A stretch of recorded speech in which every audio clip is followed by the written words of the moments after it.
Hello everyone, welcome to Rising Cousins. I am Zaid Kazi and today we are going to continue our chemistry chapter of metals and nonmetals of class 8. This is our third lecture and this lecture will focus on the chemical properties of metals and nonmetals. Part 2.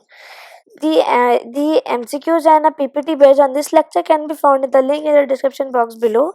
Our MCQs can help you figure out if you have learned the concept of this lecture completely or not. So yeah, I highly recommend them. So please check them out and solve them.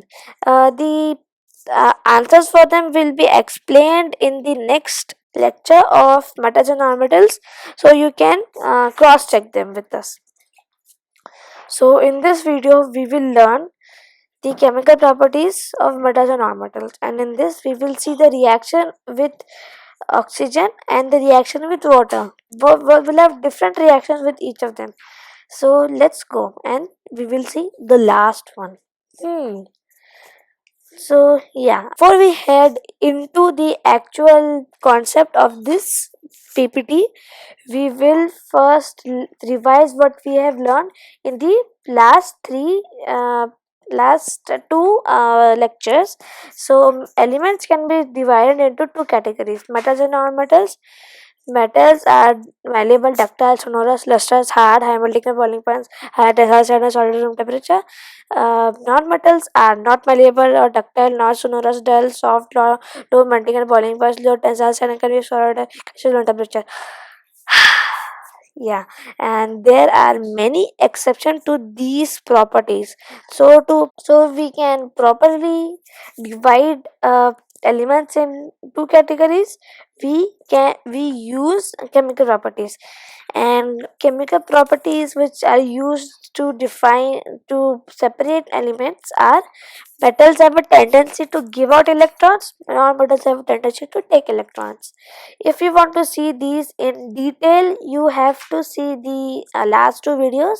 I will also leave their link in the description box below, and I will to leave some cards. So yes, so let's see the reaction of metals with oxygen. Metals reaction. Most metals combine with oxygen to form metallic oxides. You cannot just write like this in your exam. So your in your exams you will have to write in forms like this, in this. So yeah, you'll have to write this like this. There will be this is a basic structure. Like if a metal and with mixes with oxygen, it forms metallic oxide. You will have to write like this. You cannot write like this in your exam. Your teacher will specify in the question if you have to write in the uh, equation form or in the word form. Even if the teacher asks you in the word form, I will recommend you to also write in this form also, in this too. So that is a bit better, seems more appealing to the teacher, so a teacher will like it. These metallic oxides are basic in nature, so if you dip red litmus paper into it, will turn into blue. So that is a simple method to see if a substance is acidic or basic. So in this case it will be basic. Let's see some examples of these equations. Sodium reacts with oxygen present in air to form an Na2O, sodium oxide. As a result, it catches fire if left open in air. It is therefore stored in kerosene.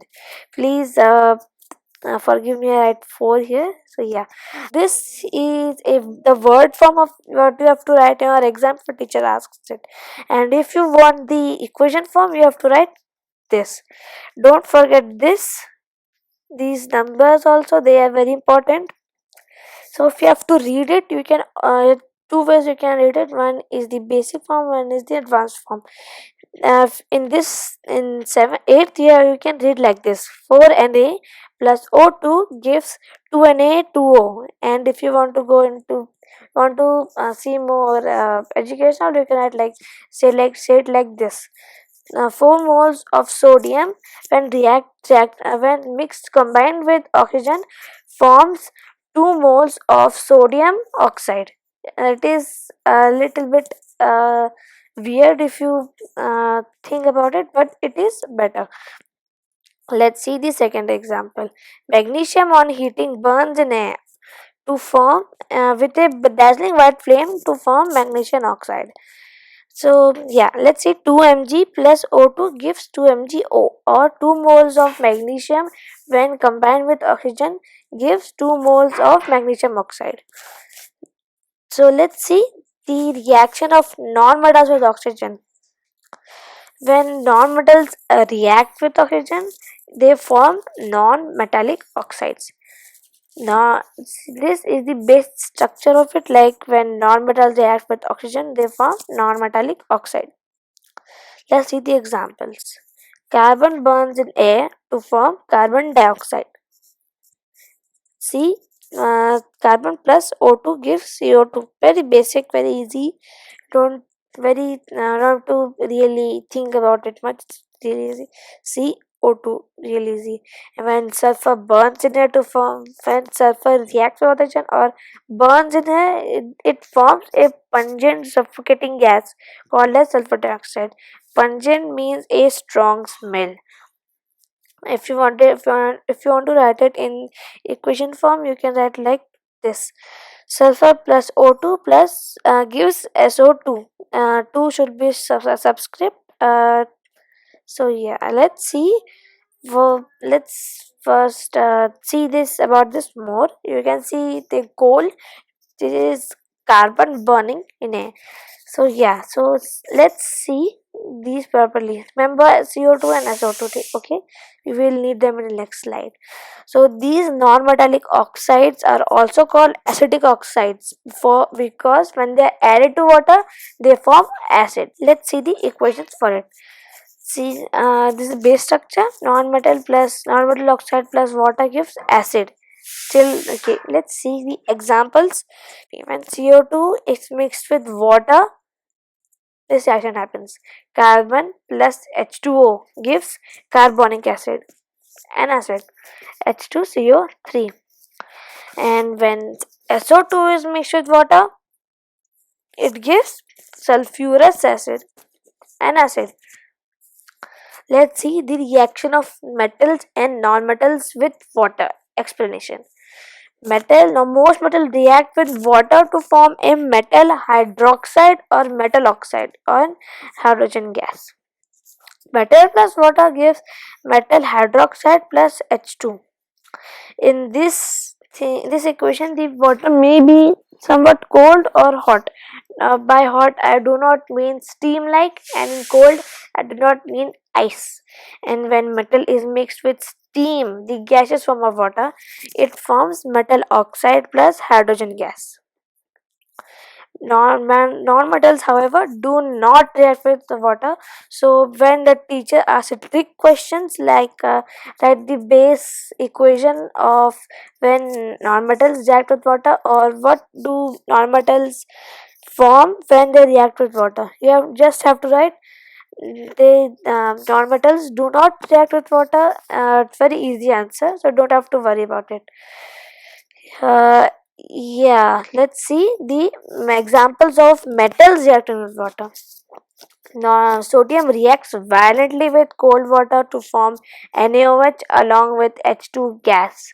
A large amount of heat is involved in this reaction, which results in H2 catching fire. 2Na plus 2H2O gives 2NaOH plus H2. As you can see, this is a image of sodium reacting with cold water. As you can see, it's very violent.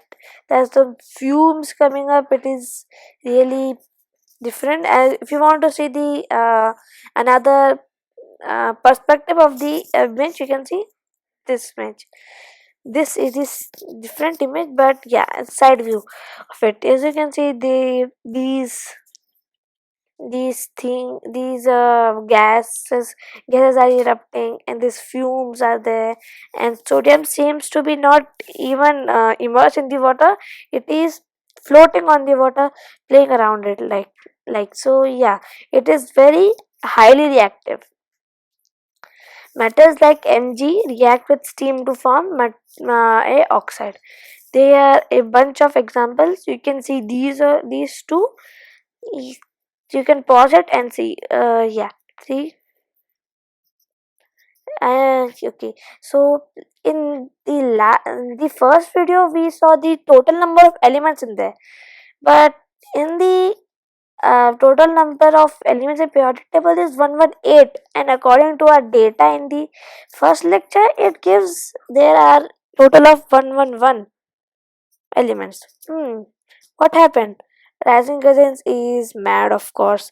No, there is a element which we didn't tell you about. It is are the metalloids. Metalloids are the elements which have the properties of both metals and non-metals. So they couldn't be classified as metals and non-metals because there was still some exceptions to the chemical properties too.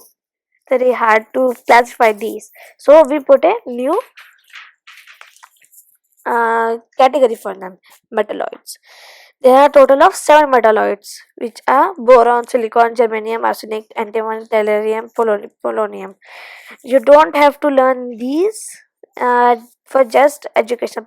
You just have to remember that there are 7 metalloids. You don't have to learn the name of these. So let's get that out of the way and let's review our total elements table. And now with the 7 metalloids, it is 118 and 118, they are matching. So we are correct now. So let's go.